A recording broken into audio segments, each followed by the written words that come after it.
code and how it can help you and your animals. And if you are new to the emotion code, then you are in the right place, because I'm going to do a demonstration and talk a little bit about it. I am working here to get all of my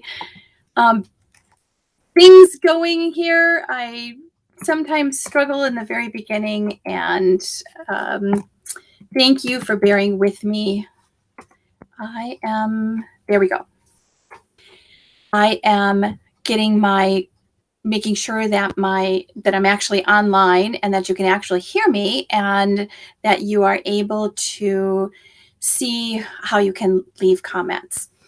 And so again, welcome. And if you are a person or a pet, then you are here for pets and their people. And Holly Pitus, emotion code practitioner, body code practitioner, plus a couple other little things. And so tonight we are going to talk about how the emotion code can help you and your pets.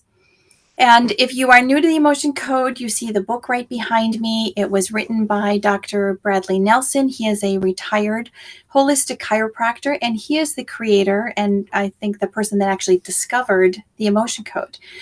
And it is a system that is based on all of these events that we've ever had in our life. And, some of them we process just fine. And sometimes every once in a while, something gets stuck. And it's hard to get over that obstacle of that of that memory, and hard to sort of overcome that obstacle that we have of carrying what we usually call trapped emotions, or negative trapped emotions, or emotional baggage. And so you probably have a friend or somebody that you work with, or somebody that you live with, and an event can happen and they just have a reaction that is automatic, and you're like, you always do this. Why do you always do this? And it's probably based on a negative trapped emotion that they're just sort of stuck in this loop. And so what happens is we have these events that for whatever reason, it just sticks with us. As we are using our energy system and our subconscious mind, which is something that records every event, it's like the memory on your computer, that everything that you have ever done or typed or thrown away on your computer doesn't ever vanish. It's still there. And people will talk about getting a bug in their system. And when you have the bug in your computer system, your computer doesn't work right. You can't access the programs you want. It interrupts the flow. It throws weird things out. And so it's the same thing with our emotions, that good emotions, and sometimes even emotions that we have during difficult times, we still have the ability to fully process those.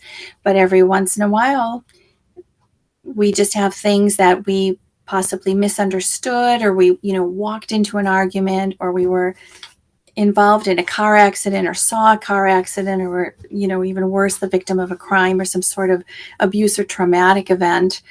And that emotion just got stuck there. So the emotion code is something that is terrific with getting rid of them.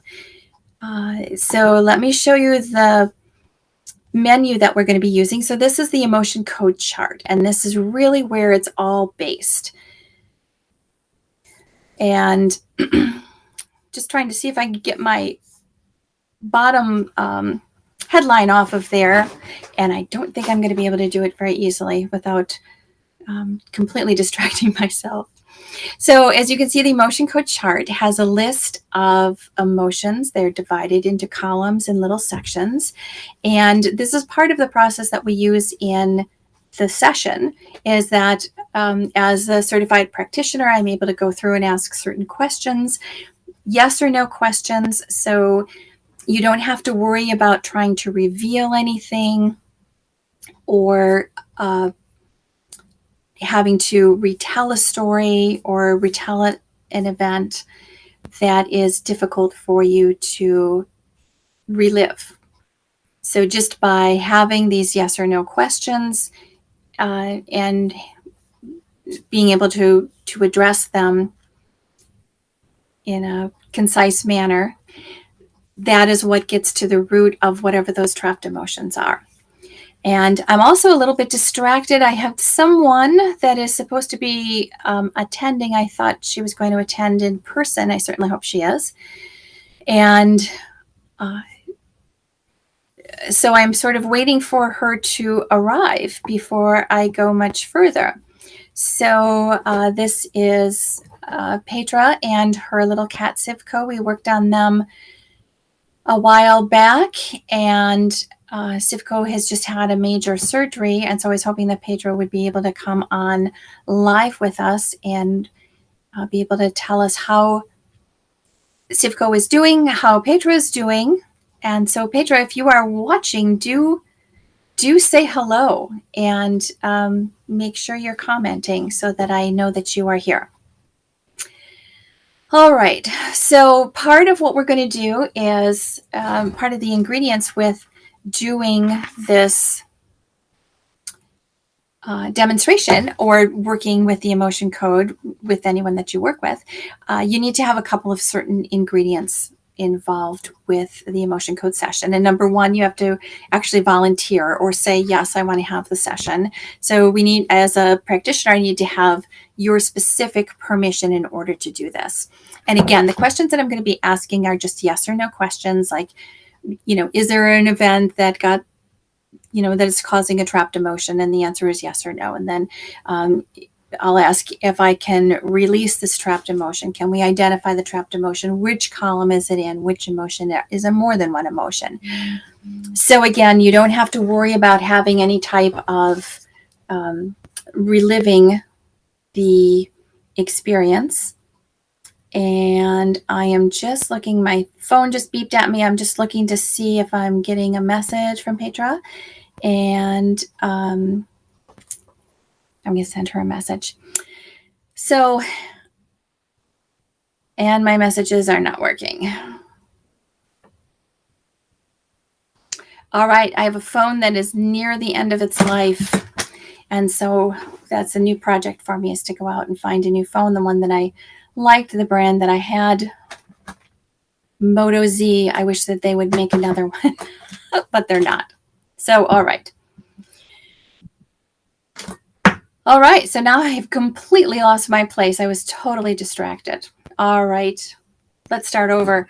So once you have the permission to participate, then we have another couple of ingredients, and then the other one is water. So it's really important for me to be hydrated as a practitioner. It's important for you to be hydrated too. And I'm going to take a drink right now.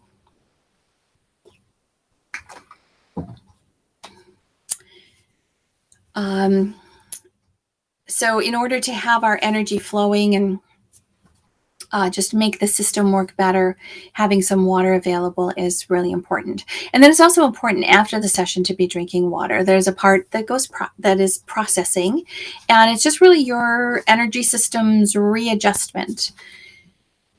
And for some people, it can, you can have your session and you really don't feel any different, or you notice that you do feel lighter. For some people, when we are unloading some heavy baggage, everything else has to sort of readjust and find its place. And so sometimes you can feel a little weepy or a little tired or just a little sluggish. You've gone through a major change, even though you can't really see it. It's on this energetic level. And so sometimes you need to just kind of go easy on yourself a little bit. I know I had one session that a friend who is a practitioner did for me. Sometimes it's hard to see things on yourself, so sometimes you have to go, even though I can do a lot, sometimes things, because it's in our energy system and it's our subconscious trying to protect us, sometimes it's hard to reveal it to yourself. And So anyway, a friend of mine did a session, and she said she'd do it sometime, within a 90-minute time period, because she had been out running errands. So I knew she was going to be doing it, and I was sitting with my husband, and I had been very cranky earlier, and he made a comment that struck me so funny. And it was just a comment, and it was worth a chuckle, but I got the giggles and I could not stop laughing. And then, I'm laughing and laughing and laughing, and he's saying, it really wasn't that funny, but I just was completely tickled by the comment. And then my friend texted me to say that she had just completed the session. And so I had to tell her, yes, I have this huge case of the giggles. And so, yeah, the blockage that I had been having was released. And it's like all of a sudden, there you are, happy once again. So I would love to be able to provide that for you. And I can work in a lot of different ways. I like to say pets and their people. I have an affiliation for dogs, but it really all animals. It's just dogs are the easy ones to have in the house. And so whether it's cats or gerbils or guinea pigs or fish, even birds, horses, anything else, there are people that have, pet snakes. I knew someone that at one point had a pet tarantula, didn't let it out very often, but, or ever really, but that was their claim to fame. And so our animals have emotions just like people do. When your animal is in a good mood or a bad mood. They know when you are in a good mood or a bad mood. And part of our energy of emotions is, we can have our own emotions that can happen to an event that we were involved in. But then we can also have the experience where we absorb somebody else's emotion. And that happens a lot between pets and people, or people and their housemates. Work environments, so people and their coworkers. So if your boss is in a bad mood, it can put you in a bad mood really quick because, you're around this anger, or you're around somebody that has fear or sadness or any of these things. And especially if you are emotionally involved with this other person or this other pet, what they feel, you feel. And it's kind of a shared thing. I think a great way to explain it too is like, pretend you have your sibling who gets in a fight with their significant other. And so on your sibling's behalf, you are mad at that significant other because you want to defend your sibling and stand up for them. So then the couple makes up. Your sibling has, forgotten about the discourse, but you're still hanging on to it. And it's like, okay, that's sort of an absorbed emotion that can also become what we call a heart wall. And heart walls are something also that are a particular kind of cluster of emotions that it's originally set up to protect ourselves. And what happens is what's originally designed as a defense mechanism becomes almost an offensive mechanism, because it will keep people out, it will keep emotions out. And you hear about people that they were just fine, they had a certain breakup or something, and then they changed after that.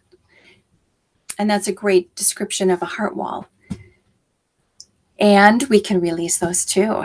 So it's really fun actually to have a session. And so sometimes the sessions are about something that's kind of light. And sometimes it's about releasing some events that are a lot more difficult to deal with. So right now we're still in the pandemic era. And I was just hearing a news report that, all of these events that have been happening over the last couple of years are going to take a long time and maybe a number of years for people to really fully emotionally recover, because there have been so many losses during this time. There are people that have passed away that their loved ones were not able to be with them. There are all the people that have worked in healthcare and the related careers that have had these experiences of watching people die or having people get really ill, and they just really haven't had the means or the mechanisms to change the course of events. And so it's tiring. People are overworked, overstressed. There's worries all the way around. And so these are a perfect setup for a bunch of emotions that are just going to stick with you, or stick with the people that you have to live with or work with. And so being able to go through some emotion code sessions, it can release not only, the kind of light little annoying things that we have in our lives, but also these really deep, heavy emotional experiences. So I don't have my little kitty showing up today, so I'm not sure what's going on with that. But what I would love to do is invite them back for next week. And I will show you what we can do in terms of a private session. It's so easy, for you to just make an appointment. You see hollypitus.com at the bottom, Get Feeling Better. And so make the appointment, come with a list or a couple of ideas of things that you would like to work on. And it can be, big things like, something pandemic related, somebody died, somebody lost a job, you're just afraid to go out in public because of fear of getting the disease or having something else happen to you, with places going kind of wild.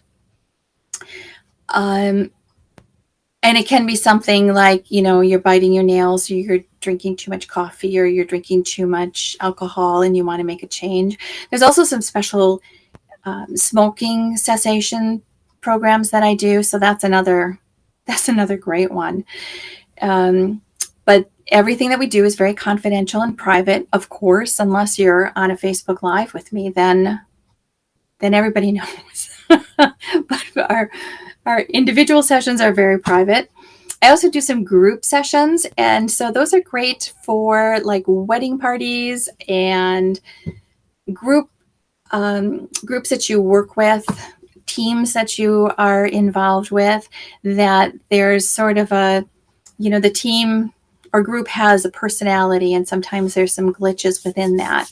And so being able to work with the emotion code and actually release those emotions, it's a wonderful thing. It's pretty amazing the way it can work on a group level too. And then, we would meet it by a Zoom, which is really my favorite, for experienced and regular clientele. For those people, we can do some quicker things by a text or email, like the example that I gave with my co-practitioner that I work with. And so sometimes it's just sort of like this one little thing that you just need to work out a glitch. So that's easily done quickly by email or text. And then what you do is you sit back and you realize all of the benefits. All right, so we've got some bells ringing. On that note, I am going to say goodbye. I want to thank you so much for having been here today, and I will see you next week. All right, thank you so much. Take care. Have a good week.